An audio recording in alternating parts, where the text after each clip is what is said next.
모두에게 놀라우신 은혜와 사랑과 축복과 능력으로 함께해 주시기를 간절히 소원합니다. 여러분, 우리나라나 또 이스라엘 나라나 또 소아시아권의 나라나 예의를 상당히 중요시 여깁니다. 장유유서라고 해서 어른과 아이의 분명한 질서 체계를 가지면서 아주 예의를 중요시 여기는 그런 나라들입니다. 선배 후배의 차이가 있는 것이고 또 나이의 차이가 있는 것이고 또 스승과 제자의 차이가 있는 것이죠. 그래서 언제나 어른 노릇해야 되고 또 선배 노릇해야 되고 또 어른 대접을 해야 되고 선배 대접을 해줘야 될 이러한 또 연세가 높으신 분들에 대해서 어른 이렇게 으로 잘 모셔드리면서 예의를 지키고 질서를 잘 지키는 것이 중요한 것입니다. 근데 제가 오늘 본문의 말씀을 묵상하면서 그 순서상으로 또 예의상으로 보면 이 게바와 바울로 그렇게 제목이 붙어야 되는 것입니다. 그런데 바울과 게바라고 그렇게 순서를 바꿔 놓았습니다. 여러분, 이렇게 순서를 바꿔놓은 여기에 분명한 의미가 있고 의도가 있다는 것입니다. 여러분, 원래는 이 게바와 이 바울로 이렇게 순서를 정해야 되는 것이죠. 여기 게바는 아람어로 게바라고 그렇게 말합니다. 헬라어로 베드로라고 말합니다. 시몬을 유다식 이름으로 그렇게 부르게 되었습니다. 동일한 이름인데 동일한 뜻입니다. 다 반석이란 뜻인데 아람어로 당시에는 서민들이 주로 사용하는 단어가 아람어고 나름대로 어떤 이 책으로 남기거나 글로 남길 때 또 고급스러운 단어가 헬라어로 통용이 되어진 것이죠. 그래서 헬라어로 게바라고 말하지 않고 아람어로 게바라고 그렇게 베드로를 표현을 했습니다. 여러분, 예수님의 12제자 가운데 대표 제자가 누구지요? 지금 목사님 우리를 무시합니까? 베드로가 예수님의 수제자입니다. 나이도 보면 이 바울보다는 게바가 훨씬 더 나이가 많은 것으로 추측이 되었습니다. 그리고 예루살렘 교회의 대표가 베드로와 야고보입니다. 그리고 사도회의에서 의장 역할을 했던 사람이 베드로입니다. 베드로가 사도로 인정해줘야 사도가 되어질 만큼 베드로의 당시의 고난과 권위가 대단했습니다. 그런데 그 베드로가 자기의 새카만 후배이고 자기 사도회의에서 인정해줘야 될 그 바울을 통해서 야단을 맞습니다. 책망을 받습니다. 있을 수가 없는 것이죠. 요즘으로 말하면 담임 목사가 부목사한테 야단 맞는 것입니다. 여러분, 가만히 있겠어요? 여러분, 새카만 후배가 선배를 야단치는 것입니다. 책망하는 것입니다. 왜 이런 일이 일어났는가 하게 되었으면 여러분, 베드로의 행동 때문에 그러했습니다. 여러분, 베드로가 안디옥에 갔어요. 수리아 안디옥 지역으로 방문을 했습니다. 왜 방문을 했을까요? 여러분, 이방인들 가운데 이 바울이 전가한 복음을 듣고 개종한 사람들, 또 여러 지역에서 디아스포라가 돼서 이 안디옥을 비롯한 여러 지역에 흩어진 이 나그네들, 디아스포라들을 위로하고 격려하기 위해서 안디옥에 방문을 했습니다. 너무 귀한 사역이죠. 왜냐하면 어른으로서 대사도로서 그리고 영적인 지도자로서 여러 곳을 다니면서 위로하고 격려하고 지지하는 것이 얼마나 귀한 사역인지 모릅니다. 그들과 함께 같이 이제 식탁 교제를 나누게 되었는 것입니다.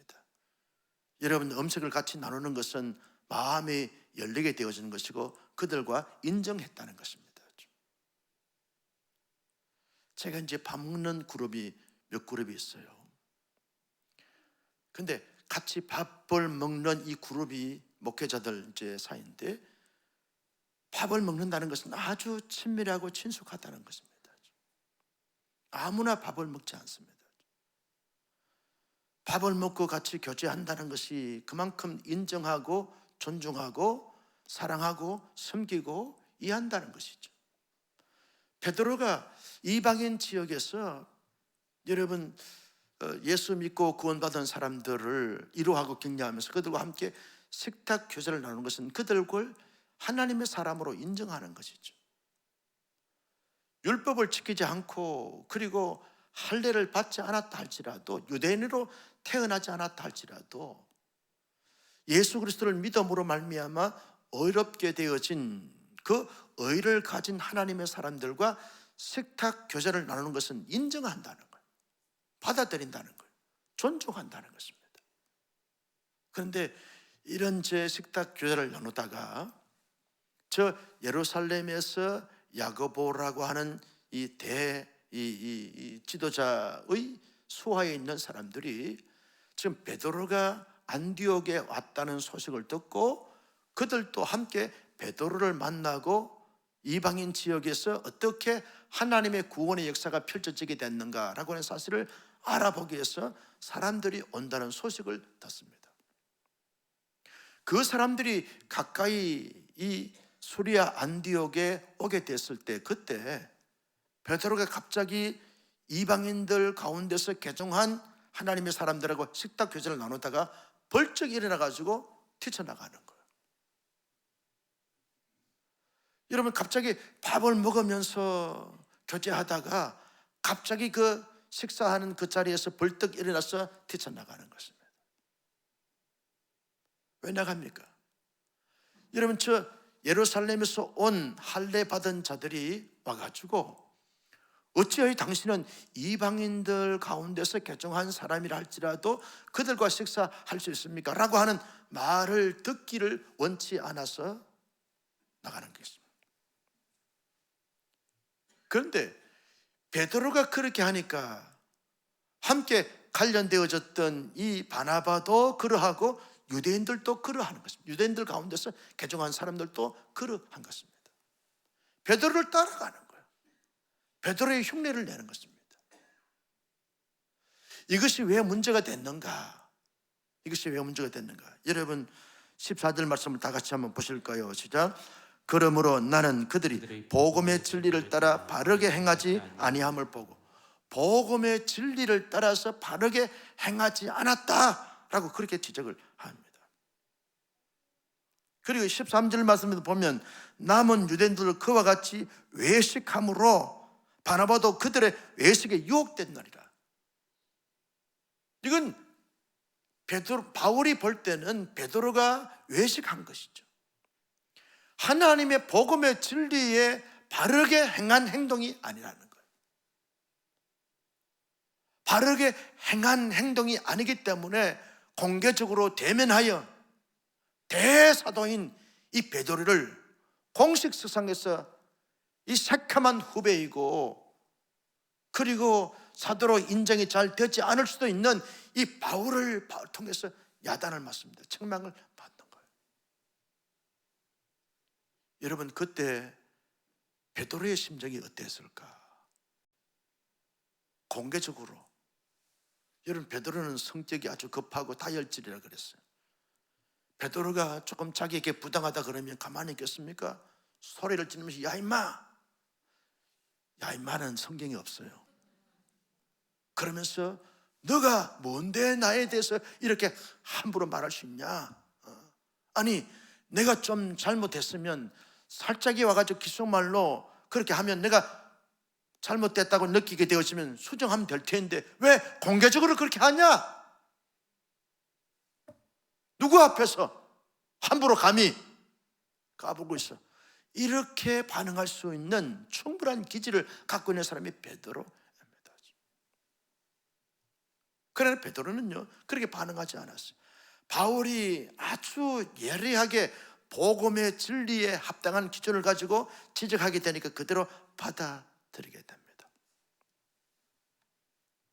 외식하는 자가 되어졌다라고 하는 지적 앞에 내가 외식했구나, 잘못했구나, 내가 하나님을 의식해야 되는데 사람들을 두려워했구나, 이걸 베드로가 깨닫겠다는 것이죠. 나로 말미암아서 나만 잘못된 것이 아니라 악한 영향력을 끼치는구나, 악영향력을 끼치는구나, 잘못된 것을 오염시켰구나, 이걸 베드로가 깨달으면서 수용하게 되어지고 반성하게 되어지는 것을 보게 되었습니다. 여러분, 사실 정통 유대인은 바울입니다. 바울은 유대인이고 할례 받은 사람입니다. 율법을 철저하게 지키려고 했고 유대교에 있어서 바울만큼 열정과 열심을 가진 사람이 없을 정도로 대단한 열심을 가지고 있었던 것이죠. 예루살렘에서 스데반을 죽이는데 앞장선 사람이 이 바울 아닙니까? 그리고 안디옥 교회에 믿는 사람들을 잡아 죽이기 위해서 혈기등등한 가운데서 올라갔던 사람이 사울 아닙니까? 오히려 외식하려고 하면 바울이 외식해야 되어지는 것이죠. 그런데 이 바울은 어떤 자였는가 하면 나 같은 죄인이 하나님의 전적인 은혜로 하나님께서 믿게 해주신 그 믿음으로 말미암아 구원받아서 하나님의 자녀가 된 것에 대한 여기에 대해서 날마다 감사하고 감격함을 가졌던 이 바울이 되어진 것을 볼 수 있습니다. 내가 정통 유대교 출신으로서 바리새파 사람으로서 도저히 예수를 믿고 구원받을 수 없는 자인데 하나님의 전적인 은혜가 내게 주어짐으로 말미암아 믿게 해주신 그 믿음을 통해서 내가 구원받았다, 내가 구원받고 의로운 자가 된 것은 하나님의 전적인 은혜다, 은혜로 말미암아 믿게 하신 그 믿음도 하나님의 은혜고 내가 매 삶의 순간순간 하나님의 자녀로 살아가는 것이 다 하나님의 은혜다라고 하는 사실에 대해서 마음 깊숙이 고백하면서 그러면서 거기에 합당한 삶을 살고자 얼마나 노력하고 했었는지 몰라요. 그러면서 바울은 말이죠, 언제나 나를 어렵게 해주신, 어렵다 칭해 주신 그 하나님의 칭의 앞에서 늘 감사하고 감격함을 가지게 되어졌어요. 사람들이 내게 대해서 과거에 그렇게 죄인종이 개수라고 지적을 하고 본인도 인정을 하고 그렇게 했지만 지금은 하나님의 은혜로 예수를 믿음으로 말미암아 하나님의 구원의 백성이 된 것에 대한 이 긍지와 자부심이 대단했습니다. 얼마나 감사하고 감격했는지 몰라요. 어떤 과거의 죄책감에 시달리거나 거기에 대해서 어떤 주눅이 들거나 위축된 것이 않고 거듭난 구원을 체험한 하나님의 자녀가 되어진 하나님의 그 칭의를 가졌던 하나님의 사람으로서 얼마나 큰 긍지와 자부심을 가지고 당당하게 살아가게 되는지 몰라요. 그러면서 바울의 고민이 뭐냐 하면 하나님의 은혜로 말미암아 어렵다 칭해 주신 그 칭의를 통해서 어렵게 되어진 그 의를 가지고 어떻게 하면 하나님 앞에서 복음의 진리 앞에서 예수님의 그 대속의 은총 앞에서 합당한 삶을 바른 삶을 살 수 있을까, 여기에 모든 관심과 초점을 기울이면서 살아갔던 바울이 된 것을 볼 수 있어요. 어떻게 하면 합당한 삶의 모습을 가지고 살아갈 수 있을까? 바울이 자나깨나 여러분 기도를 해도 어떻게 하면 어렵다 칭해 주신 그 의를 가지고 그 의에 합당한 삶의 모습을 가지면서 살아갈 수 있을까? 이것이 바울의 관심이고 고민이고 고뇌고 기도의 제목이라는 거예요. 얼마나 이 땅에서 부귀영화 누리면서 무병장수할까, 여기에 대한 기도와 관심과 고민이 아니라 어떻게 하면 하나님께서 나를 어렵다 칭해 주셨는데 그 하나님의 은혜에 보답하는 삶, 어렵게 되어진 자로서 합당한 삶의 모습을 가진 그 의를 추구하며 살아갈 수 있을까? 이게 늘 바울의 관심이고 고민이고 기도의 제목이었다는 거예요. 그러면서 바울은요 자기 삶에 분명한 기준이 있어요. 어렵다 칭해 주신 그 의를 가지고서 하나님 앞에 합당한 삶의 모습이 어떤 것인가를 깨닫게 되어지면서 옳은 것은 항상 옳다고 고백을 하고, 그런 것은 그러다고 지적을 하면서 책망을 할 수 있는 이런 용기와 판단력과 용기를 가졌던 사람이 바울입니다. 옳고 그름에 대한 분명한 판단력을 바울이 가졌어요. 철학 없는 사람이라 할지라도 하나님의 복음의 진리에 합당한 삶이 어떤 것이고 부당한 삶이 어떤 것인가를 분명하게 객관적인 진리 앞에서 기준을 가지고서 옳은 것은 옳다, 그런 것은 그러다 라고 판단하면서, 그러면서 누구 앞에서든지 베드로 아니라 베드로 할아버지가 있다 할지라도 복음 진리에 부당한 것에 대해서는 따끔하게 책망을 하고 야단칠 수 있는 용기가 이 바울 마음속에 늘 살아있었던 것을 보게 되었습니다. 사람들 눈치 보거나 비굴해지거나 타협하거나 그런 것이 아니라 언제나 그 내면의 복음 진리로 말미 무장된 사람으로서 강함을 가지고 있었어요. 절대로 자기 자신과 다른 사람들에 대해서 잘못된 것에 대해서 그냥 넘어가지 않습니다. 회개하라고, 도전하고, 돌아서라고, 깨달으라고, 바른 삶을 살으라고 강하게 도전했던 사람이 이 바울인 것을 볼 수 있습니다. 용기가 얼마나 대단합니까? 여러분, 감히 누가 베드로에 대해서 책망할 수 있습니까? 바울만이 할 수 있는 거예요. 왜? 자신의 담대함과 어떤 용기가 있기 때문이가 아닙니다. 하나님의 진리 앞에서 확신을 가지다 보니까 그 진리가 바울에게 용기를 갖게 한 것이죠. 그래서 책망하게 되어진 것이죠. 여러분, 이런 베드로와 바울을 보면서 우리가 무엇을 좀 느낄 수 있습니까? 여러분, 우리는 하나님의 전적인 은혜로 말미암아 믿음을 통해서 하나님의 거룩한 백성이 된 줄로 믿었으면 아멘. 이 믿음에 대한 긍지와 자부심을 가지고 살아가야 한다는 거죠. 나는 하나님 앞에 어려운 자가 될 수 없어. 나의 본성이나 나의 지나온 과거적 삶에 있어서 지었던 죄나 나의 지금의 어떤 생각이나 윤리적이고 도덕적인 삶의 어떤 기준을 볼 때 나는 어렵게 될 수가 없어. 어떤 대가를 지불해도 하나님의 의를 살 수가 없어. 그런데 하나님의 전적인 은혜가 내게 주어짐으로 말미암아 믿음의 고백을 통해서 내가 의로운 자가 됐어. 천하 없어도 그 어떤 어둠의 세력들 우리를 아무리 공격하고 도전해오도 나는 하나님께서 어렵다 칭해 주신 이상 의로운 자야. 아멘.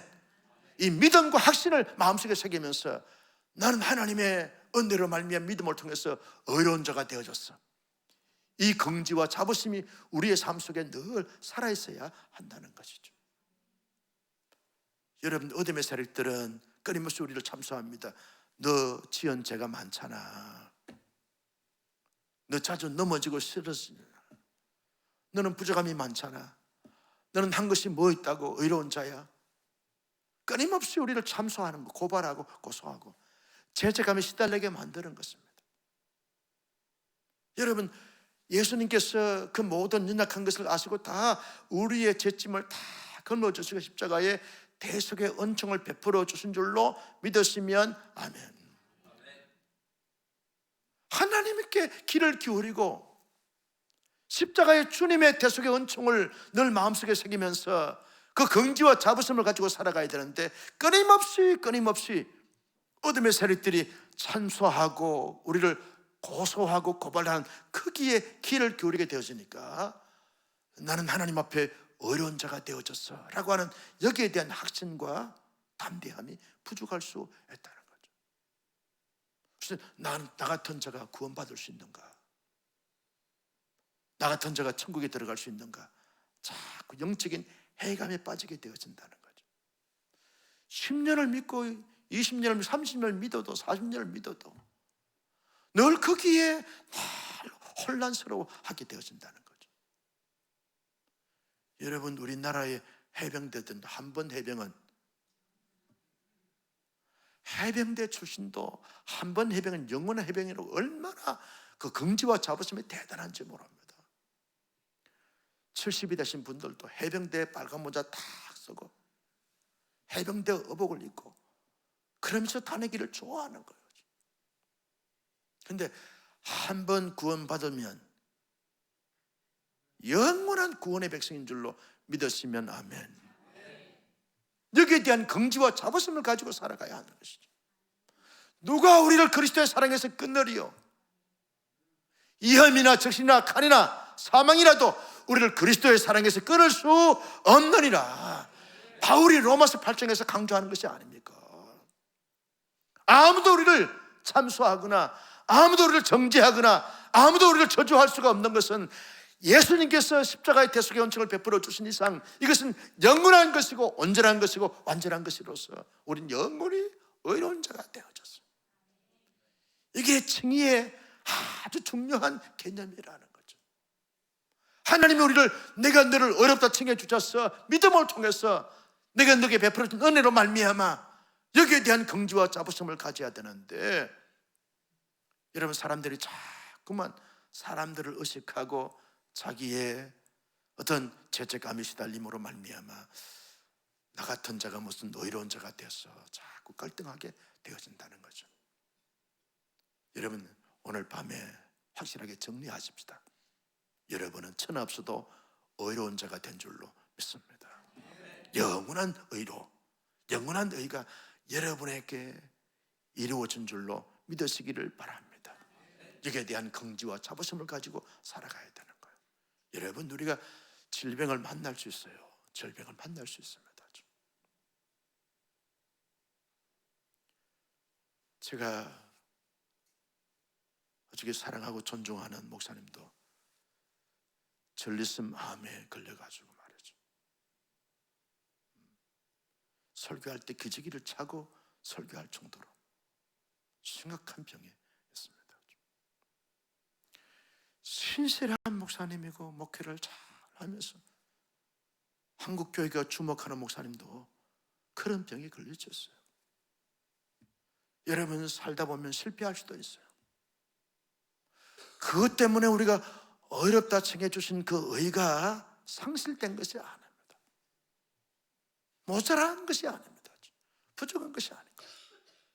우리의 삶의 형편과 처지가 어떠하든 상관없이 한번 의롭다 칭해 주신 이상은 우리가 영원히 하나님께서 우리를 보실 때 의로운 자로 인정해 주시고 지지해 주시고 축복해 주신다는 것을 늘 마음속에 새기면서 언제나 시대를 초월하여, 환경을 초월하여, 여건을 초월하여, 사람들을 초월하여 긍지와 자부심을 가지고 당당하게 살아가는 우리 모두가 되시기를 예수님의 이름으로 축복합니다. 그 의로움을 가진, 하나님의 의로움을 가진 사람들은 이 땅에 살면서 사람들을 두려워하거나 의식하기보다는 하나님을 의식하면서 살아가야 될 삶이라는 거죠. 내가 내 행위로 말미암아 의로움을 가졌다고 하면 내 자신의 어떤 여러 가지 많은 행위를 통해서, 어떤 모습을 통해서 휘청거릴 수도 있습니다. 사람들이 내게 도움을 주어서, 사람들에게 어떤 도움을 받아서 내가 의로운 자가 됐다고 하면 사람들을 의식할 수 있고 두려워할 수 있는 거예요.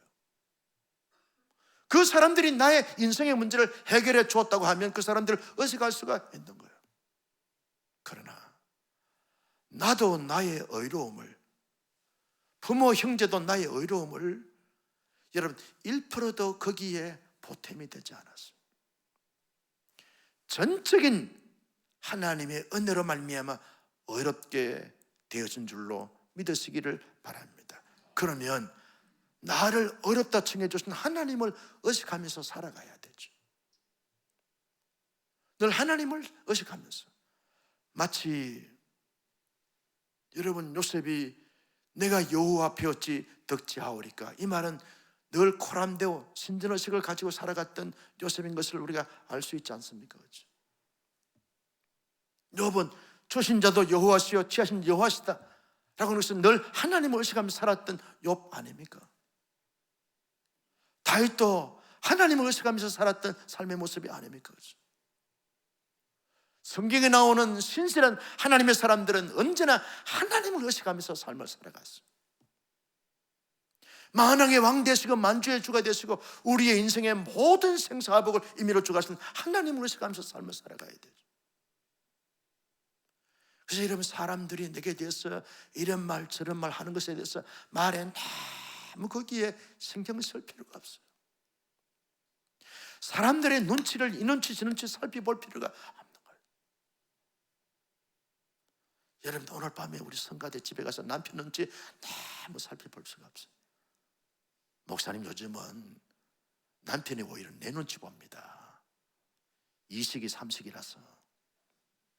그렇게 말할 수 있는 분도 없잖아 있을 수 있겠지만, 여러분, 교회 안에서 우리 생각사람 너무 사람들의 눈에 의식해가지고 그 잘 보이려고 또 한 소리 들으면 그것 때문에 시험 들고 이런 연약한 자가 아니라 언제나 모든 사람들 배후에 살아계시고 역사는 하나님을 의식하면서 살아가는 우리 모두가 되시기를 주님의 이름으로 축복합니다. 이게 결코 쉽지 않아요. 여러분, 베드로 같은 사람도 예수님께로부터 3년 동안 제자 훈련 받았고 오순절 마가의 다락방에서 성령의 은혜와 능력을 충만히 받았던 베드로 아닙니까? 한 번 설교할 때 3,000명이 회개하고 돌아오는 베드로 아닙니까? 여러분, 남에서부터 안전맹이자를 일으켜 세운 자가 아닙니까? 얼마나 귀하게 쓰임 받았습니까? 그래도 사도행전 19장에서 여러분, 베드로의 모습을 보면, 갈라디아서 이 말씀에 베드로를 보게 되었으면 사람들을 두려워하고 의식하는 베드로의 모습을 보면, 여러분, 하나님만을 의식하고 사람들을 의식하지 않게 하면서 살아간다는 것이 결코 쉽지 않아요. 감정의 존재이기 때문에 사람들의 말에 따라서 막 상처받기도 하고 휘청거리기도 하고, 사람들의 눈총 때문에 아주 이렇게 위축되기도 하고 불안에 떨기도 하고 그렇다는 거. 그런데 하나님께서 우리를 어렵다 칭해 주신 그 의를 가진 하나님의 사람들은 사람들을 너무 이렇게 의식해서 마치 하나님께서 나를 어렵게 해주신 그 의로움이 자꾸 이렇게 가려지고 감격과 감동이 식어지는 이런 모습을 가져서는 결코 온전한 삶의 모습을 가질 수가 없다는 거죠. 바울은 여기에 대해서 확신을 가졌어요. 사람들을 두려워하는 것이 아니라 하나님을 의식하면서 삶을 살았고, 베드로는 하나님의 모든 것을 경험했던 베드로였지만 사람들을 너무 의식했어요. 유대인들을 너무 의식했어요. 사람들이 나에 대해서 이런 말 하면 어떻게 할까? 사람들이 나에 대해서 어떤 부정적으로 판단하고 말하게 되면 내가 어떻게 될까? 여기에 너무 의식하다 보니까 이렇게 외식하는 자가 되어졌고, 하나님의 복음의 진리에 합당치 못한 삶의 모습을 가지고 살았던 베드로가 된 것을 볼 수 있습니다. 나는 우리 온사랑 교수님들이 자신이나 또 다른 사람이나 가정 안에서나 교회에서나 사람들보다 하나님을 의식하면서 그 하나님 앞에 합당한 삶의 모습을 가지며 살아갈 수 있기를 예수님의 이름으로 축복합니다. 세 번째는요, 하나님의 사람들이 이 땅에 살면서 하나님께서 어렵다 칭해 주신 그 의를 가진 사람들은 옳고 그름에 대한 분명한 이 판단력을 가지고 살아가야 하는 것이죠. 다수의 사람들이 그 길로 간다 할지라도 그것이 옳지 않아요. 옳지 않으면 그 길로 가지 않는 것입니다. 그 말이 옳지 않는 말이에요. 사람들이 꾸며내고 공중심리에 의해서 이루어진 그런 말들인데 그 말에 대해서, 옳지 않는 말에 대해서 귀를 기울이지 않는 것입니다. 그 말을 퍼나르는 것이 아니에요. 전하는 것이 아닙니다. 옳지 않은 것은 영원히 옳지 않는 거예요. 하나님의 진리에 대해서 옳지 않는 것은 어떤 일이 있다 할지라도 옳지 않는 거예요. 옳은 것은 옳은 거예요. 특별히 진리에 있어서 참된 진리와 거짓된 진리를 분명히 가리면서 이단은 영원히 이단이라는 거예요. 그런데 예수 잘 믿고 정통 교회에서 신앙생활 잘하다가 한 번도 들어보지 않은 말씀을 너무 기가 막히게 한다, 잘 쪼갠다, 거기에 따라가가지고 휘청거려가지고 지도도 없고 정들도 없는 판단력이 없는 거다. 그렇게 교회에서 제자훈련, 사역자훈련, 성경 공부했는데도 불구하고 10년, 20년 한 목사의 설교를 들었음에도 불구하고 판단력이 없어. 막 사람들이 이런 말 하면 그런가? 그런가벼? 그렇지. 그렇고 말고 따라간다는 거예요. 분명한 선과 기준이 있어가지고 이것은 틀린 거야, 이것은 옳은 거야 판단했으면 틀린 것은 틀린 거예요, 옳은 것은 옳다고 거기에 따라서 가야 되는데 판단력이 자꾸 이게 흐려지는 거예요. 시골스러운 말로 허물건해가지고 이것도 아니고 저것도 아니고 라오디게 교회처럼 차든지 뜨겁든지 확실하게 뭔가 있어야 되는데 기준이 있어야 되는데 기준이 없는 거죠. 나는 여러분 하나님의 진리의 말씀에 대해서 객관적인 진리에 대한 판단력을 가지고 아닌 것은 아니다고 옳은 것은 옳다고 판단하면서 옳은 진리를 따라서만 살아갈 수 있는 하나님의 사람들이 되시기를 예수님의 이름으로 축복합니다. 여러분 이단들이요 어떻게 포교 활동을 하는 줄 아십니까? 이단에 들어온 사람들의 절친들, 예컨대 언니나 동생이나 동창들이나 친구 사이, 학부모 회의에 참석하는 사람들, 계모임, 이런 것에 연결되어진 사람들을 찾아냅니다. 동창들 가운데서 15년 동안 전혀 연락이 없다가 연락이 와. 창호야, 이건 두 가지 중에 하나야. 보험회사 다니든지 아니면 신천지에서 왔든지 둘 중에 하나. 그래가지고 그동안 믿음과 그동안 경건생활과 교회생활 충실했던 사람이 그 동창의 그 친구의 어떤 말 한마디에 솔깃해가지고 넘어가는 이런 가벼운 사람들이 얼마나 많은지 모른다는 거예요. 분명한 기준이 있어야 되는데 기준이 없어요. 왜? 판단력이 있기 때문에 그렇다는 거죠. 나는 여러분 바울처럼 어떠한 위험이 온다 할지라도, 강의 위험과 강도의 위험과 죽음의 위험이 내가 온다 할지라도 하나님의 진리의 말씀만을 따라서 묵묵히 걸어갈 수 있는, 살아갈 수 있는 하나님의 사람들이 되시기를 예수님의 이름으로 축복합니다. 여러분 나의 배우자가 이단에 빠져서도 배우자 따라갈 수가 없는 거예요. 부모가 이단에 빠졌다고 해서 내가 아들로서 자식으로서 부모를 효도해야 되겠다, 이단에 빠지지 않는 것입니다.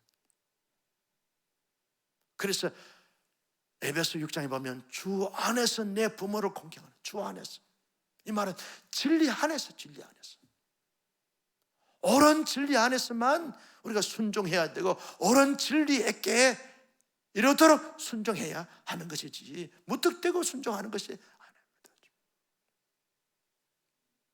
분명한 판단력을 가지고서 진리만을 따라서 가는 하나님의 사람들이 되어야 될 뿐만 아니라, 여러분 하나님의 사람들은 용기를 가져야 돼요. 용기. 내가 내 자신에 대해서 잘못된 삶에 대해서는 이건 단절해야 되고 제거해야 되고 끌어내야 될 용기가 있어야 되는 거예요. 의지적 결단을 가지고서 진리 아닌 것에 대해서는 과감하게 청산하고 끌어낼 수 있는 용기와 결단력이 있어야 되는 거죠. 우리 가정에 이것은 하나님 앞에 아름답지 못하고 합당하지 못하고 옳은 것이 아니야. 그러면 온 가정별로 이건 아니다라고 뭔가 깃발을 들을 수 있는 하나님의 사람들이 되어져야 하는 거죠. 온 가족들이 다 그렇게 가니까 그냥 타협하고 적당히 대충 그렇게 흘러가는 그런 상태가 아니라 아닌 것은 아니다라고 말할 수 있는 그 사람이 그 가정을 세우는 사람이고, 교회도 마찬가지죠. 여러분들이 볼 때 목사가 비진리로 가. 그러면 목사님 이건 진리가 아니잖아요. 말할 수 있는 성도가, 용기 있는 성도가 돼야 되는 거죠. 목사도 마찬가지. 집사님 그것은 올바른 삶이 아니야 라고 말할 수 있는 용기 있는 목사가 돼야 되는데, 좋은 게 좋다고 다 넘어가는 이런 목사가 돼서는 안 된다는 거예요. 어떤 사람이라 할지라도 아닌 것은 아닙니다 라고 말할 수 있는 용기 있는 성도가 돼야 되는데 용기가 없어요. 왜? 눈치를 보기 때문에 그렇다는 거예요. 여러분, 하나님 앞에 인정받지 못한 사람들에게 인기 얻는 그 인기가 무슨 의미가 있어요? 사람들에게 칭송받는 것이 무슨 의미가 있어요? 하나님 앞에 옳지 않는 것인데, 옳지 않으면 옳지 않다고 말할 수 있는 하나님의 사람들이 되어져야 자신도 살고 공동체도 살리게 되어지는 것이 바울의 용기가 오늘 우리 모두에게 넘쳐날 수 있기를 예수님의 이름으로 축복합니다. 바울의 용기가 필요한 거지. 여러분, 한국교회가 1200만 성도라고 자랑을 했어요. 그런데 이단들, 그 다음에 이 가난한 성도들, 교회 안 나오는 예수 믿는다고 하는 사람들 다 빼면 500만, 550만 정도 통계 수치를 가질 수 있어요. 여러분, 60%가 지금 감소가 된 거나 마찬가지. 왜 그러냐? 용기가 없어요. 자신이 믿었던 그 참된 진리에 대해서 확신과 용기가 없는 거예요. 세속주의, 만몬주의, 향락주의, 쾌락주의에 다 자신들을 내어주기 때문에 이런 문제가 생기게 되어지는 것이죠. 참된 복음 앞에, 진리 앞에 용기 백배한 온사랑교회 성도들이 되기를 예수님의 이름으로 축복합니다. 마지막으로 하나님의 사람들은요, 어렵다 칭함받은 사람들은 거룩하고 선한 영향력을 끼쳐야 하는 것이죠.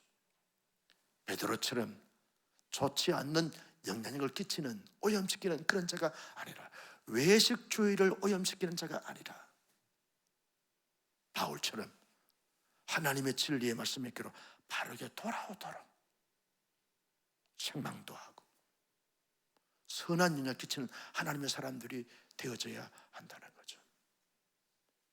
오늘 아침에 산책하고 들어오는데 후배 목사님이 전화가 왔어요. 오랜만입니다. 그러면서 자기는 목회의 롤 모델을 목사님으로 삼았다는 거, 지금 자랑하고 있는 거예요. 이 친구가 아침부터 밥 사달라는 이야기인가. 근데 자기가 모든 설교나 온사랑교회 홈페이지 들어는 모든 시스템 다 보고서 그대로 닮아가고 모델로 삼았다는 거예요. 목회 잘하는 목사들 많은데 자신이 볼 때는 목사님이 건강한 목회를 하고 있다고 자기 스스로가 생각했다는 거예요. 그래서 다음 달에 날짜 잡아서 밥상. 여러분, 우리가 유명하나 무명하나 이건 상관이 없습니다. 어떻게 하면 좋은 영향력을, 선한 영향을 끼치면서 더불어 하나님의 나라로 세워가는 신실한 우리 온사랑교회가 되어지기를 예수님의 이름으로 축복합니다. 존귀하신 아버지 하나님,